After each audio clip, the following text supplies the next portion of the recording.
Sri Lanka ප්‍රථම වරට SLT 4G වෙතින් දැන් Pure TV නරඹන්න. ඉදිරියටම ගෙන යන SLT 4G. ලෙන්ගතුකම වැඩි කරගන්න ලව්ජු රුපියල් 50ට අඩු කළා. මාමේ එන්න අපිට එකක් බොමු.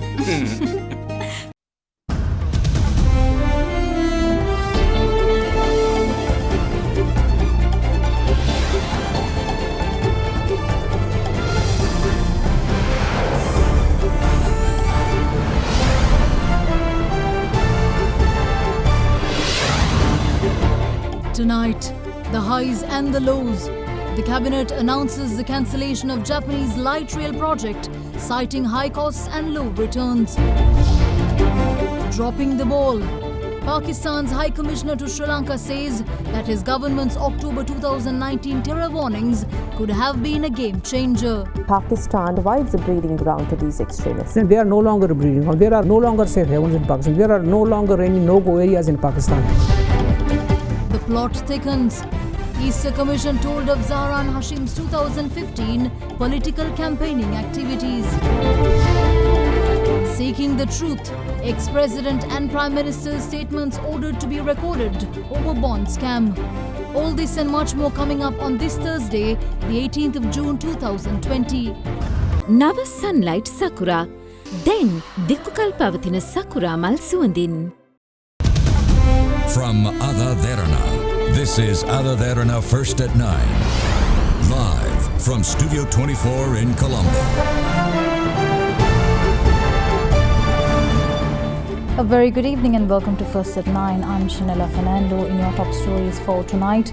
The Cabinet has given the green light to suspend the export tax on tea for 6 months in a bid to assist the tea sector to recover from the coronavirus crisis. Accordingly, the ₹3.50 tax which was imposed on a kilogram of tea will not be charged during this period. Meanwhile, also speaking at the Cabinet media briefing, Cabinet co-spokesperson Dr. Bandula Gunawardena revealed that following a feasibility study, the government has decided to cancel the light rail project funded by Japan, which was expected to provide a much welcome solution to Colombo's traffic congestion and give commuters travelling towards Malabe a shorter travel time. අපි දැනට ශ්‍රී ලංකාවේ අපනයනය කරන සෑම තේ කිලෝවකටම රුපියල් 3.50ක බද්දක් අය කරනු ලබනවා. විශේෂයෙන්ම මෙම අර්බුදකාරී කාල සීමාව පසු කර නැවත ආර්ථික යථාවත් වන තෙක් අපනයනකරුවන්ගෙන් අය කරනු ලබන රුපියල් 3.50ක අපනයන බද්ද කිලෝග්‍රෑමයක් මත පැනවෙන తాවකාලිකව මාස 6කට අත්හිටුවන්නට කැබිනට් මණ්ඩලය අවසර ලබා දීලා තිබෙනවා. Meanwhile, Cabinet co-spokesperson Dr. Bandula Gunawardena was questioned on speculations on the signing of the MCC agreement by the government. විශාල ප්‍රචාරයක් ගෙනියනවා මේ MCC ගිවිසුමක් අත්සන් කරනවා කියලා. මේක සම්පූර්ණ සාවද්‍යයක්. ඇමරිකානු තානාපතිතුමිය කියනවා අගෝස්තු මාසේ ඡන්දයෙන් පස්සේ මේක නැවත අත්සන් කිරීමට සලකා බලනවා කියලා. ඇමරිකානු තානාපතිනිය සමග මෑතකදී සිදු කරන ලද සම්මුඛ සාකච්ඡාවකදී MCC සම්බන්ධයෙන් මාධ්‍යවේදියෙක් විසින් ප්‍රශ්නයක් යොමු කරලා තියෙනවා. එහිදී ඇමරිකානු තානාපතිවරිය විසින් කියලා තියෙන්නේ මෙහෙමයි. රටේ දැනට පවත්නා COVID-19 තත්වයට මුහුණ දීමත් මැතිවරණ කටයුතු සිදු කිරීමත් වර්තමානයේදී මූලිකත්වයේලා සලකන බව ප්‍රකාශ කළා තියෙනවා. MCC ගිවිසුම ගැන වචනයක්වත් කියලා නැහැ. එම පිළිතුර විකෘති කර දක්වමින් එරට මාධ්‍ය විසින් MCC සම්බන්ධයෙන් තීරණ ගැනීම සඳහා මැතිවරණ කටයුතු අවසන් වන තෙක් බලා සිටින බව ඇමරිකානු තානාපතිවරිය විසින් සඳහන් කරන ලද බව ප්‍රචාරය කරලා තියෙනවා. ඒ කියන්නේ සංශෝධනය කරලා සුදුසු නම් අත්සන් කරනවා එහෙමද? MCC ගිවිසුම ආයිත් එන්නේ නැහනේ. MCC ගිවිසුම ඉවරයි. අත්සන් කළේ නැහනේ කවුරුත්. In the meantime, views were also expressed on the cancelling of the Japan-funded light rail project, which was expected to solve traffic congestion issues along the Colombo to Malabe stretch. Malabe සිට පැමිණෙන දුම්රිය ව්‍යාපෘතිය ජෛක ආයතනයේ විසින් නවත්තපු එකක් නෙමෙයි. එය පිරිවැය අධික ඵලදායක නොවන රජයට දරන්න බැරි බරක් ලෙස සැලකීම නිසා ලංකා ආණ්ඩුව විසින් දැනුම් දීලා තියෙනවා මේ ව්‍යාපෘතිය අපි කරන්නේ නැහැ කියලා. මේ සම්බන්ධයෙන් තවත් පැහැදිලි කිරීමක් කරන්න අවශ්‍යයි. මෙම කුළුණු මත දිවෙන දුම්රිය මාර්ගය ඉදිකරහොත් අදාළ ව්‍යාපෘතියේ ඵලදායීතාවයක් නොමැති වගේම තමයි මාළඹේ සිට රාජගිරිය දක්වා අතිවිශාල හානියක් සිදු වෙනවා ගොඩනැගිලි ඇතුළු දැනට ඉදිකිරීම කරලා තිබෙන අංශවලට. ඒ නිසා විශාල දේපල හානියක් සිදු වෙනවා. ඒ නිසා ඒ සඳහාත් විශාල ගෙවීම් සිදු කරන්න සිදු වෙන ඒක ඵලදායී නොවන බව තමයි බොහොම පැහැදිලිව ව්‍යාපෘතිය පිළිබඳ අධ්‍යයනය කිරීමේදී තෝරගෙන තිබෙන්නේ. ඒ නිසා තමයි මේ ව්‍යාපෘතිය නවත්තලා තියෙන්නේ. The Presidential Commission of Inquiry probing the Easter Sunday attacks was told today how Zahran Hashim had worked alongside several politicians in the 2015 presidential election to bring about a victory for former President Maithripala Sirisena. The witness, a development officer at the Kathankuri Divisional Secretariat, also revealed the existence of between 10 to 15 mosques disseminating the extremist Wahhabi ideology, with prominent extremist preachers from Tamil Nadu also currently being hosted to deliver sermons to their almost 15,000 followers. Maulavi Mohammad Usailan, the secretary of the Al-Hajj Abdul Jawad Ali Waliullah Trust Foundation, who is also a development officer of the Kathankuri Divisional Secretariat, testified before the Presidential Commission of Inquiry probing the Easter attacks yesterday.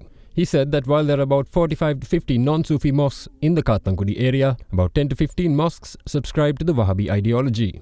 The Wahhabi mosques together account for about 15,000 followers, he added. The witness stated that Maulavi Jainul Abdeen, the leader of the Tamil Nadu Tawhid Jamaat organization, had arrived in the country to deliver Wahhabi sermons at these mosques. The witness told the commission that although the National Tawhid Jamaat organization has been disbanded since the Easter attacks, organizations such as the Sri Lanka Tawhid Jamaat and the Ceylon Tawhid Jamaat still continue to promote extremist ideologies in the Kathankuri area.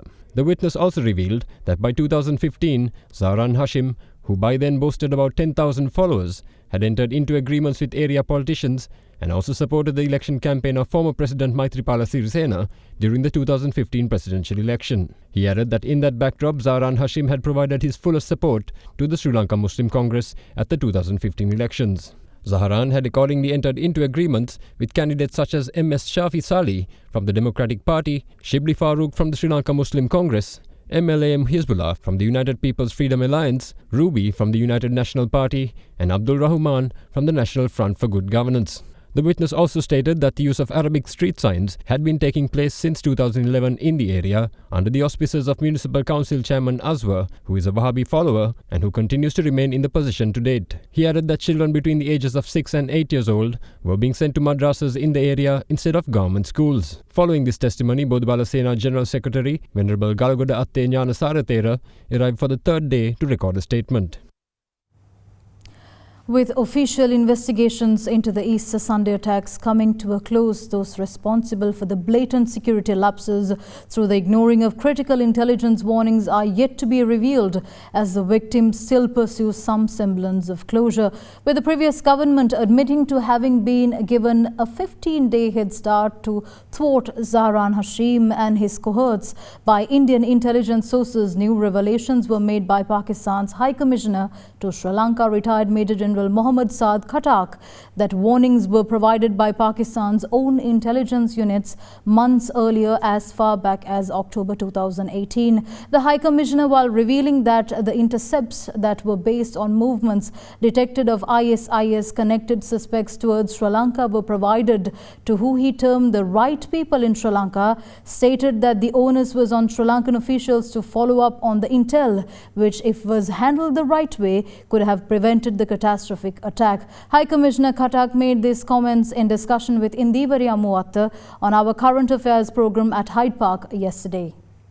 Sri Lanka faced the brutality of extremists on Easter Sunday last year. But again, Sri Lanka seeks a lot of assistance from Pakistan too in dealing with extremists and radical groups spreading across the region. This is a massive threat to the region. How do we look at this jointly? Absolutely.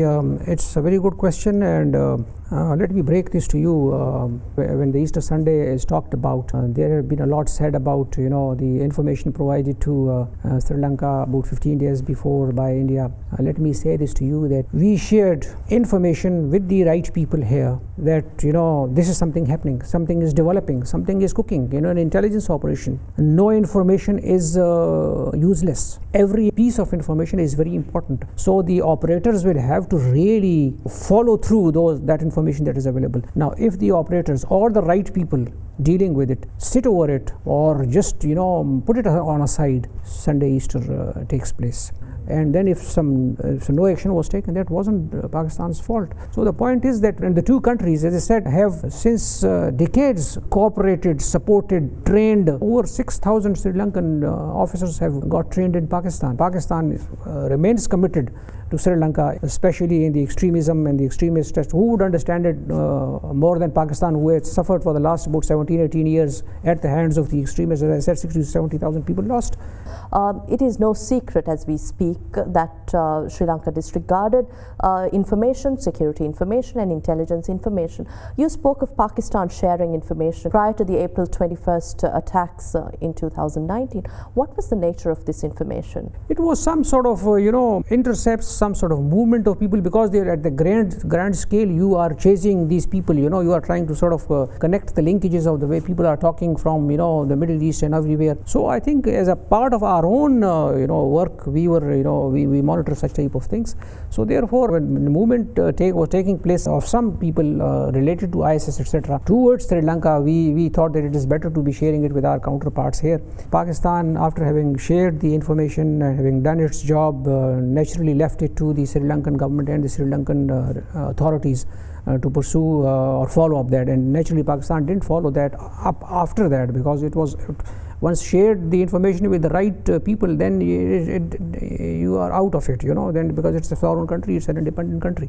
But we did share as a friendly country whatever that was available to us at that point in time, which should have been pursued. And I think this issue could have been, or this unfortunate incident could have been avoided. The lesson that one can really draw from this is that, as I said in the beginning also, that no information related to terrorist acts, or for that matter anything, is useless. How do you respond to allegations that Pakistan in certain areas provides a breeding ground to these extremists? The point is that we had a certain area in Pakistan when this 9/11 took place, which had a different set of rules historically. It has a different set of laws in that, and therefore it was, you can say, a sort of a loose area, and therefore it was also close to Afghanistan. And when fighting started taking place there, the movement of these people started taking place, because the government was not really, having that type of an effective control over that area, as the rest of the country. So over a period of time, that area has been reclaimed from the breeding ground that people were talking about. We cleared those breeding grounds, and they are no longer a breeding ground. There are no longer safe havens in Pakistan. There are no longer any no-go areas in Pakistan, and there are no terrorist acts nowadays. Very seldom, in Pakistan. Why? Because there are no places as such which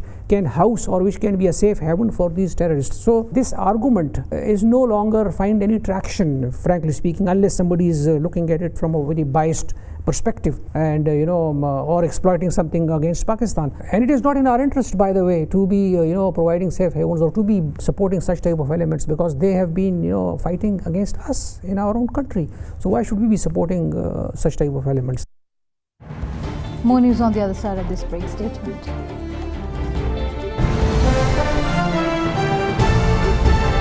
corona වෛරසය පැතිරීම වළක්වන්න සබන් යොදා දෑත් සෝදන්න.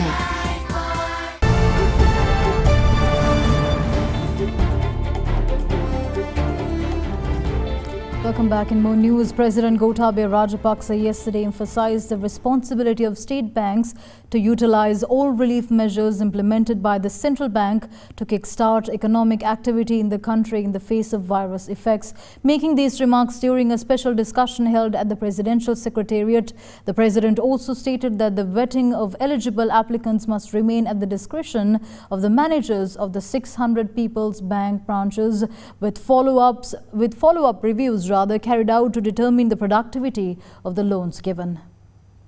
A special discussion was called by President Gotabaya Rajapaksa at the Presidential Secretariat yesterday to review the performance of the People's Bank. In addition to the People's Bank Board of Directors and People's Leasing PLC upper management that attended the meeting, Secretary to the President P.B. Jayasundara and the Secretary to the Treasury and the Ministry of Finance S.R. Artigala were also present. During the discussion, the President emphasized that it was the responsibility of state banks to utilize relief measures implemented by the central bank to strengthen the economy and people that have been affected by the COVID-19 pandemic. The President added that all types of businesses, including agriculture, small and medium enterprises, should be directly assisted and uplifted to overcome the negative effects of the prevailing crisis. He also pointed out that the venting of legitimate private applicants and businesses remains at the discretion of the 600 branches of the bank and that all bank managers are obligated to carry out follow-up reviews on the productivity of the loans. However, he cautioned banks against granting loans that have been requested for imports purposes and reiterated that now was the most opportune moment to take the banking system to rural areas. The President stressed that the banks must ensure that the maximum benefit of the 6-month leasing relief must be received by eligible parties and urged priority be given to companies engaged in the construction industry. He added that the People's Bank has a unique opportunity to meet the housing requirements of middle-income earners in collaboration with the Urban Development Authority. People's Bank Chairman Sujiva Rajapaksa briefed the President on the projects launched by the bank in the past 8 months.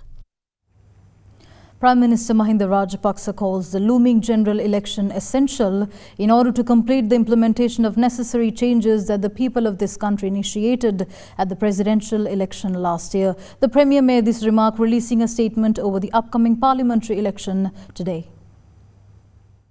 Releasing a statement on the upcoming parliamentary election 2020, Prime Minister Mahinda Rajapaksa says that this election is essential to complete the changes that the country's people initiated at the presidential election last year. He added that due to the 19th Amendment, the defeated party was able to maintain an artificial majority in Parliament until the beginning of March 2020, using it to undermine the government at every turn. The Premier went on to say that when attempts were made to pass a vote on account to pay suppliers for fertilizer and medicine provided to the previous government, political parties of the government of good governance blocked it and reasoned that if money was not paid, then a shortage of fertilizer and medicine would have naturally ensued. The PM recalled that within days of the President taking office, a well-publicized drama was played out with allegations of a Swiss embassy employee had been abducted, harassed and questioned. The Premier goes on to say that all this was designed to create a certain impression in the minds of Sri Lankans as well as foreigners, and added that the President adroitly defeated all these conspiracies. Furthermore, Prime Minister Rajapaksa says all demonstrators marching to surround the Presidential Secretariat were allowed to get to their destinations unhindered, thus exposing the lies that a rigid authoritarian rule had commenced under a former military officer. The Premier concludes the statement by saying that the forthcoming parliamentary election will give the voting public an opportunity to choose proven ability over the lies and deception of the government of good governance, adding that in order to safeguard the progress made in controlling the spread of COVID-19, the PM requested all candidates to be mindful of the election-related guidelines issued by the health authorities and to conduct an environmentally friendly and exemplary election campaign. The Attorney General today directed the acting IGP to obtain statements from former President Maithripala Sirisena and former Prime Minister Ranil Wickremesinghe regarding the central bank bond scam. The coordinating officer of the Attorney General stated that directions were issued by the Attorney General to record a statement from an advisor of former Prime Minister Ranil Wickremesinghe, S. Paskaralingam, as well. The Attorney General filed indictments against 10 suspects named in the controversial bond transactions that took place in February and March 2015, including former governor of the banking regulator, Arjuna Mahendran. When the case was taken up before the permanent trial at bar in Colombo recently, the Attorney General's department informed the court that Arjuna Mahendran had changed his name to Harjan Alexander. However, Deputy Solicitor General Derana Singh, appearing on behalf of the Attorney General, stated that the extradition proceedings will continue to be carried out in order to bring back Mahendran. In this backdrop, the Attorney General has directed the acting IGP to obtain statements from former President Maithripala Sirisena and former Prime Minister Ranil Wickremesinghe regarding the central bank bond scam. The Attorney General's coordinator, State Counsel Nishara Jayaratne, said that the AG has also sought a statement from former Prime Minister Ranil Wickremesinghe's advisor, S. Bhaskaralingam. Former Finance Minister Ravi Karunanayake charged that officials of the central bank are slaves of the International Monetary Fund who work to implement their policies regardless of the economic damage to the country. The former minister who helmed the country's economic policy during the central bank bond scam stated that such officials have been systematically blocking efforts to bring in policy reforms that could help the country's economy to grow in order to appease the IMF and secure lucrative jobs with the fund after retirement.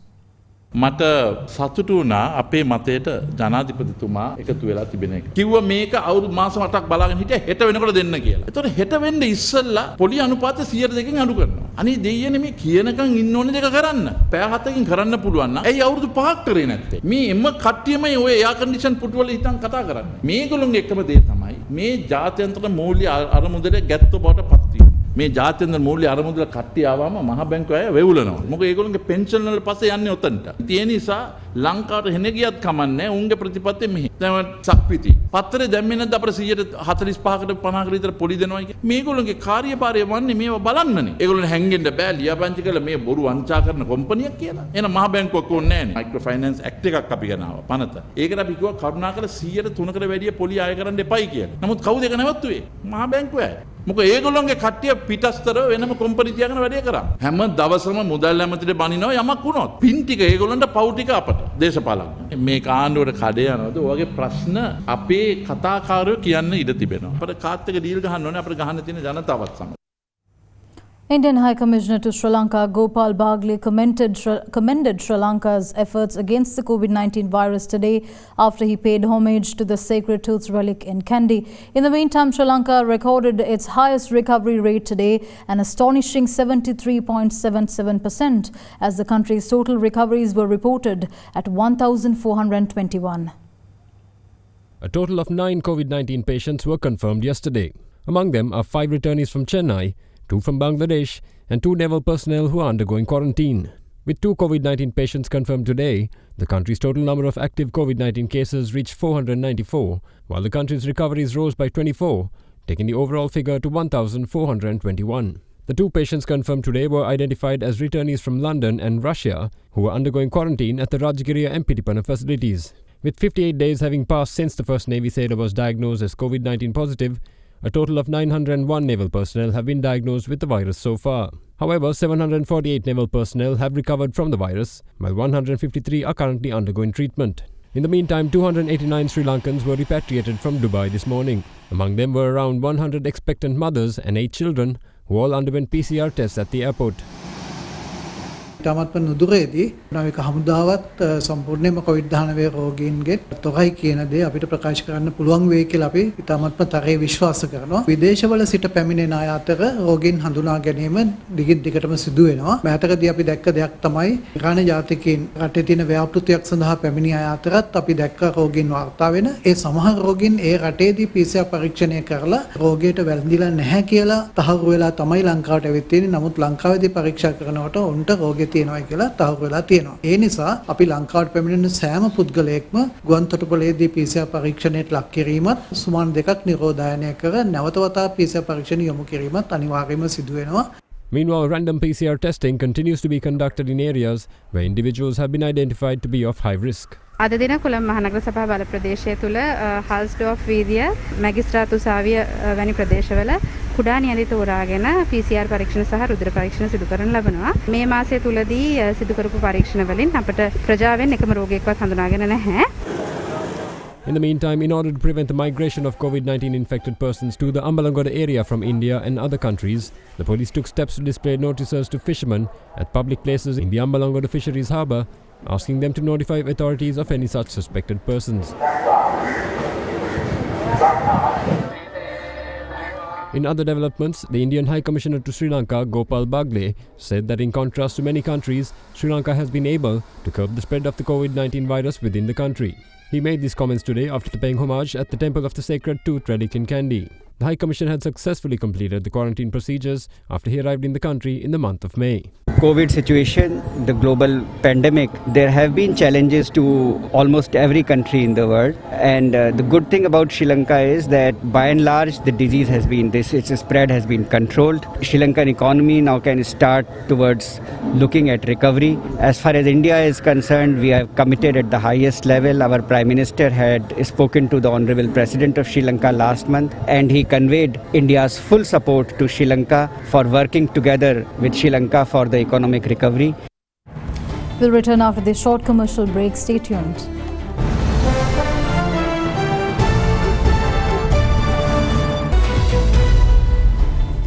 Welcome back in your business news. The Ceylon Chamber of Commerce and USAID Business Survey report said that Sri Lankan exporters are cautiously optimistic about business continuity amidst a global pandemic, while tax and financial relief and digitization of public services are among the key requests from the government. In addition, 63% of respondent firms have identified new opportunities to cater to increases in global demand that have arisen from the pandemic. According to findings of a new business survey conducted by the Ceylon Chamber of Commerce and the United States Agency for International Development, Sri Lankan exporters are cautiously optimistic about business continuity amidst a global pandemic. The report revealed that a significant number of the firms surveyed had identified new business opportunities arising from needs relating to the COVID-19 pandemic, although they were deeply concerned about the impact on operations, cash flow and productivity. The respondents pressed for tax and financial relief and digitization of government services, particularly at border agencies, in order to recover losses caused by the lengthy halt to business activity in the country. The majority of the businesses responded that they were prepared to manage the impact of COVID-19, with 70% of the firms stating that they already had a business continuity plan in place. Most had already begun automating the business processes prior to COVID-19, indicating that they are fairly well placed to manage the challenges of work from home. In addition, 63% of respondent firms have identified new opportunities to cater to increases in global demand arising from the pandemic. Further, 67% of large businesses were most likely to have identified new opportunities compared to 58% of SMEs. Meanwhile, half of the respondents expected a decline in export revenues by 40% or more in 2020, while most plan to apply for financial relief. Further, a majority of the companies have applied for financial relief to meet working capital requirements relative to debt moratoriums. On expected changes in employment conditions over the next 3 months, 26% of businesses anticipate a decline in full-time employees, 57% expect a decline in part-time employees, and 51% expect a decline in contractual employees. On the outlook for export businesses, nearly half of the businesses expect a severe or moderate contraction in export business over the next 3 months, while over a 12-month period, 36% expect high or moderate growth.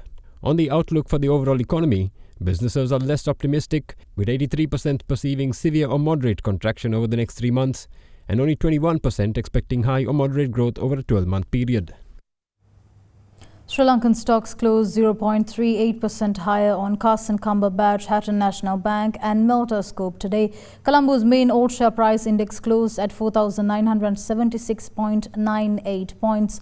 The index hit an intraday high of 4,992.16 within half an hour into trading. The S&P SL 20 index of more liquid stocks closed at 0.91%, higher to 2,140.51. Market turnover amounted to 1.20 billion rupees as 85 stocks made gains and 63 fell. Here's a brief report on how the markets fared during the day's trading.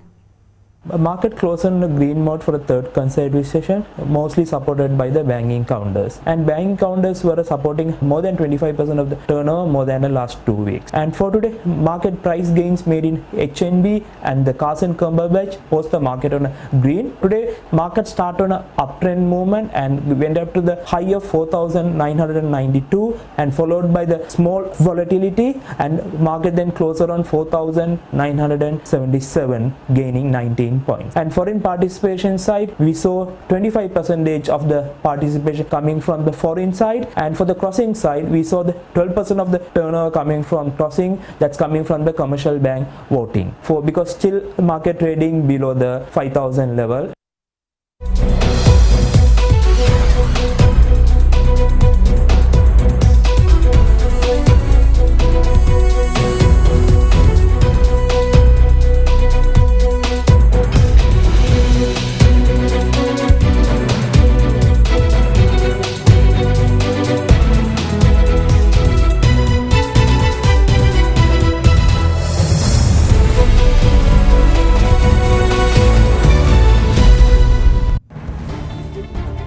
That's a wrap here at First at 9. Thank you for joining. I'm Shanella Fernando. Good night.